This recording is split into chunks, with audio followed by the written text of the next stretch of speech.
The former chairman of the Electoral Management has expressed disappointment at the relationship built between the Commission and the media over the years.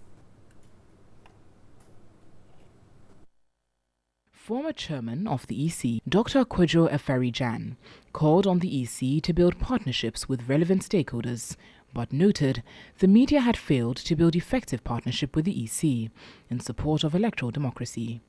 Let's take the reporting of elections alone. People are reporting about elections and they do not know the difference between a presiding officer and a returning officer. They don't know the difference between a spoiled ballot and an invalid ballot. You see, it gives a wrong impression of what is happening. In the area of the appointment of the EC chair, he stressed the problem is not who appoints the EC chair, but rather the character of the person who is appointed. I don't care what method you use.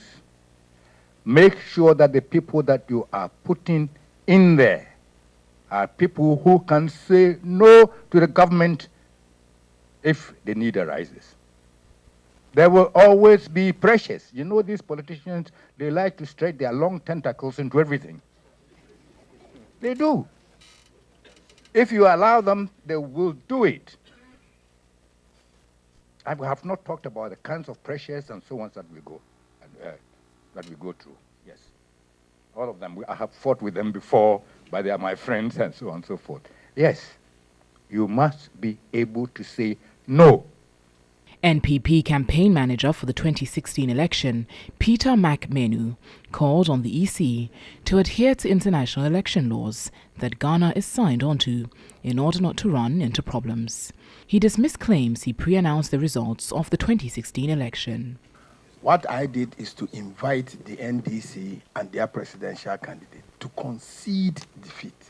That is different from announcing election results. No, you can go and replay the tape. It's on YouTube and others. It's on YouTube and others. I invited them based on the results declared at the polling stations and which are posted at the various polling stations.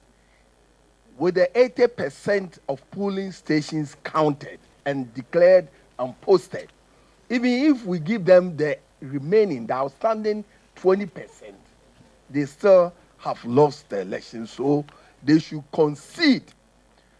The law does not say anywhere that you cannot tell your opponent to concede defeat. Politician and daughter of Ghana's first president, Kwame Nkrumah, Samia Nkrumah, was concerned citizens had failed to keep government accountable. She condemned the indemnity clause in the Constitution, calling for an amendment of the 1992 Constitution. Now, it means one thing, that we are all in Ghana as citizens, not equal before the law. Now, I'm mentioning this because whatever is in your constitution has a bearing on your psyche, on how you think, on our mindsets, because this is really our final point of reference. It is sacred, but in our case, I believe it is a bit flawed. Director of Elections of the NDC, Samuel Ofosu Ampofo, condemned the Electoral Commission, saying it is not doing enough to regulate the political ecosystem. The system of appointment and removal of commissioners has not assuaged anxieties about their independence from the executive.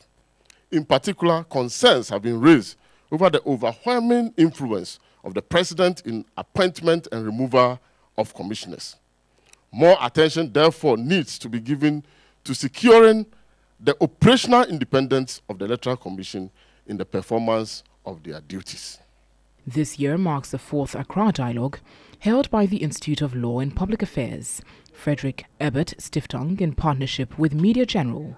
General Manager of TV3, Beatrice Abbey, assured Media General is resolute in playing a key role in engaging stakeholders on the role of the EC and shaping Ghana's democracy. I'd like to say that our doors are opened and Media General will partner other institutions and NGOs to help enforce our constitutional mandate strengthen our state institutions, and shape our policies. The theme for this year's Accra Dialogue is consolidating Ghana's democratic governance, the role of the Electoral Commission.